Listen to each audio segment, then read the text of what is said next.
it is not the act of nobility. But because majority of the human beings are involved in it and there is no evidence from the Quran and the Sunnah to prohibit it, I put in the makruh category. Everything the majority do is not correct. For example, today, according to research, 95% of the women in the Western countries, before they pass the university, they are involved in zina. That does not make zina halal, not at all. The Quran is very clear cut in Surah Isra chapter 17 verse number 32 that zina is prohibited, it is haram. Majority do doesn't give it a sanction to make it halal, but if there is no text in the Quran or Sahih Hadith prohibiting it, it becomes mubah. I put it into the makruh category for various reasons. What are the reasons? It's not the act of the noble people. Number two, that excessive masturbation is haram. It can cause problems, it can cause health problems, it can cause psychological problems, and most of the time masturbation is associated with haram activities. Most of the time masturbation is associated with pornography, whether you're watching a blue film or a pornographic film or you are watching obscene photographs, images. Here itself, if it associated with haram activity, that again becomes haram. So if you associate masturbation with pornography or with obscene photographs, it is haram and that is prohibited and it leads to that high chances. That's the reason I would say that best is to avoid. But if you cannot marry for various reasons that we have, so the best would be you fast, as was recommended by beloved Prophet in Sahih Bukhari, volume number 7, hadith number 5066, that, O young people, whoever has the means to get married, they should get married. For it will help you to lower your gaze and guard your modesty. And if you cannot marry, then you fast, it will reduce sexual urge. And this is scientifically proven that if you fast, it reduces your urge of your sexual desires. So the best is to fast. But it will not be possible to fast always, and depending upon the levels of sexual urge that keeps on differing. So based on this, the mustahab is to fast. But if you cannot, or if that's not sufficient to suppress your desire, and if you have to masturbate, it is permitted. It is not a sin. There is no evidence anywhere in the Quran or Sahih Hadith which says that if you masturbate, you get a punishment. Here, the reason I'm saying this, that I being a medical doctor, I know that there are many Muslims, many of them, hundreds, who have come to me for consultation.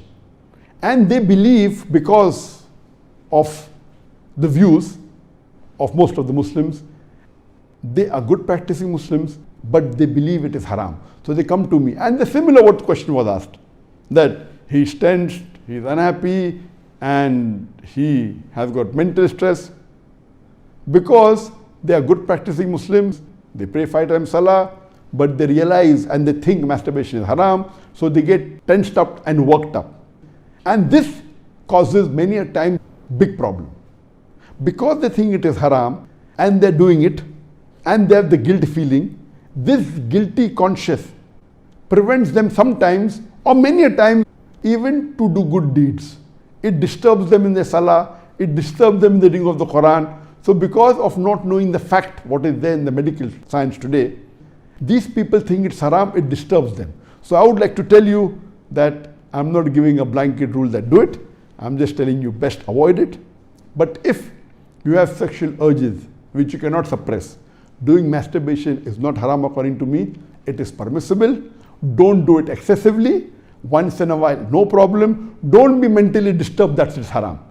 And as the questioner asked, I have asked for forgiveness, again I do it, I repent, again I do it. So let me tell you that if you come under this category where you have sexual desire, that keeps on differing from different people. Some people have high sexual desire, some people are medium, some people have less. So if you fall in the category of people who have high sexual desires, and if you're not married, and if you have to masturbate, though it is makruh, I would say it's discouraged, but don't have the guilt feeling, don't do it excessively, don't do it along with pornography. And I would go to the extent that if, because of this, you're going to do fornication, or zina, or adultery, then according to me, masturbation becomes mustahab. And as mentioned by Imam Ahmad bin Hanbal and Ibn Abbas, may Allah be pleased with him, that masturbation is better than fornication. So normally, according to me, I would like to repeat, I'm not giving a blanket permission all of you should do. According to me, masturbation comes in the makruh category. Best is to avoid it.